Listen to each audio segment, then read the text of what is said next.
built to serve. Back here, first things first, with Steelers All-Pro defensive end Cam Hayward. Cam, thanks so much for joining us. How are you staying busy? Yes, thank you for having me. I'm good. We're just I'm playing with my kids a lot, working out, watching TV. That's about all I can do right now.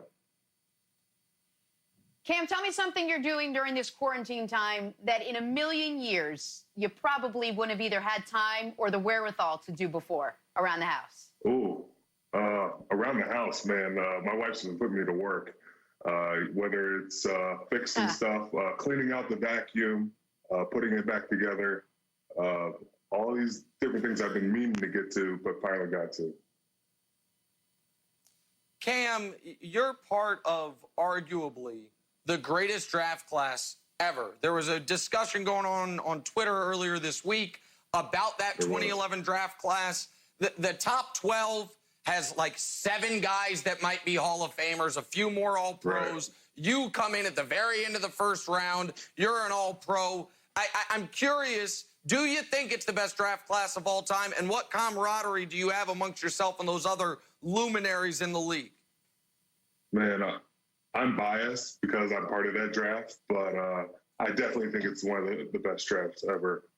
We had 12 D linemen in the first round, and then you look at the guys who weren't in the first round, whether it's Jarrell Casey or Richard Sherman, and they've had really good careers. Richard's a Hall of Famer in my book.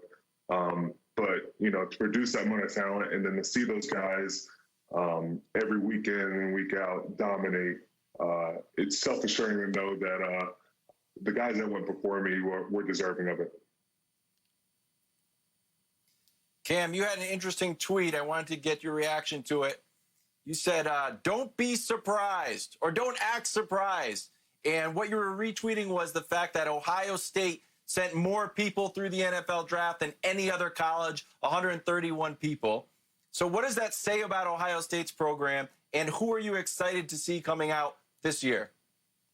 Well, I think everybody knows Ohio State's been a pipeline for so long, whether it's the Coach Tressel era with Malcolm Jenkins, myself, James Laurinaitis, Nate Ebner, who was a great special teamer for the Patriots. But then you get the Urban Meyer era, where you had guys all over Ryan Shazier, Ezekiel Elliott, Michael Thomas. And now we have the Ryan Day era, where we're going to have guys like Chase Young, who I'm really excited about seeing. I've been excited about him since last year, where I saw him dominate versus Penn State. So to see him do it at the NFL level is going to be fun. I'm excited for his career. He's a heck of a kid. Cam, we heard from Ben Roethlisberger for the first time in a while, about a week ago. I guess you guys have a beard thing happening, all you players that are quarantined right now. His is Sorry, good. we don't have a barber right now. No, I get it. Believe me, I get it, all of us.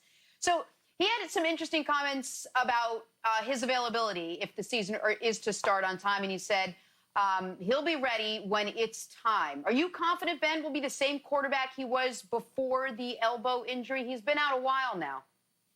Yeah, but I look at it as time. It's time for his body to heal. You look at LeBron taking that time off last year, finally getting a chance to rest from the playoffs. And I kind of look at it like that, where Ben gets a chance to relax and let his body, catch back up. So I know he looks like he's been on Castaway, but, I'm really excited to see where he's going to be out at the end of this. It looks like he's been on Castaway. I got to ask you 2 things. So one quickly here, right. Cam. Are the pictures just not flattering? Because he looks like you in the beard. He also looks like he might be the same weight as you right now. Like, either dispel or confirm those rumors, then I got something else to ask you. I just think the beard makes your face way bigger. I'll be honest. Like, I know I have a big head, so it doesn't really matter. But I think for Ben, the beard's going to make you look bigger than you are. But I think he's been doing a great job of staying in shape. I actually think he was doing a lot of cardio throughout the season, just trying to make sure he didn't falter off. So I don't think he's going to be looking pudgy out there when we get out on the football field. Okay, good. Unless we start around Christmas and he's going to come off a Christmas dinner. So I don't know. And then it would be a problem. All right, I want to follow up, though, with Mike Tomlin. Tomlin's won a Super Bowl, been to another one, never had a losing season, and somehow when we talk about the best coaches in the NFL, it's like, hey, Sean McVay's up there. Hey, what about Kyle Shanahan? Well, Belichick's obviously there. There's Andy Reid. Tomlin somehow gets left out, even though, aside from Belichick, put his resume up against any coach of his era, and it's right there. In your opinion, what makes Mike Tomlin such an effective head coach, and what is it like playing for him? You know, I think a lot of people talk about you as a player's coach, but I think the thing that stands out is he has personal and professional relationships with everybody.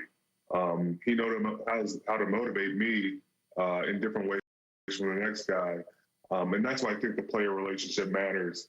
But when it comes to the football field, he knows how to motivate me and, you know, test me and be more petty towards me when he gets a chance. But I appreciate that, and the consistency,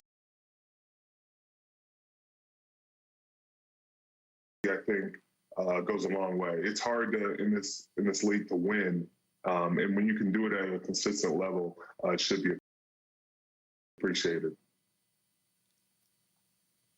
Cam, you said you wanted to be a Steeler for life.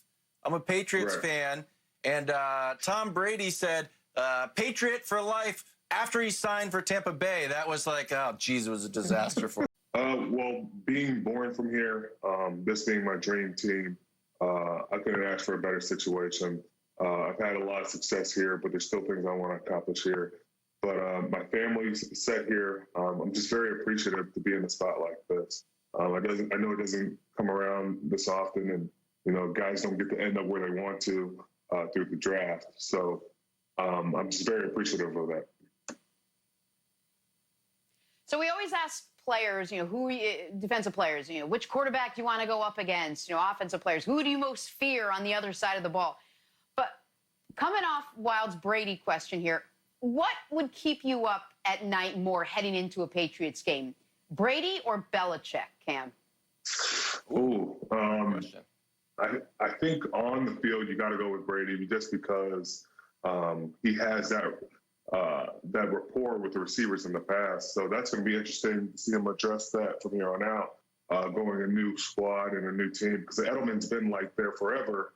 And, you know, when he gets into a rhythm with Edelman, it's over. But Belichick's always going to have those wrinkles. Him and McDaniels do a great job of game planning. And you got to make sure you go back in the archives to make sure you're ready for those games.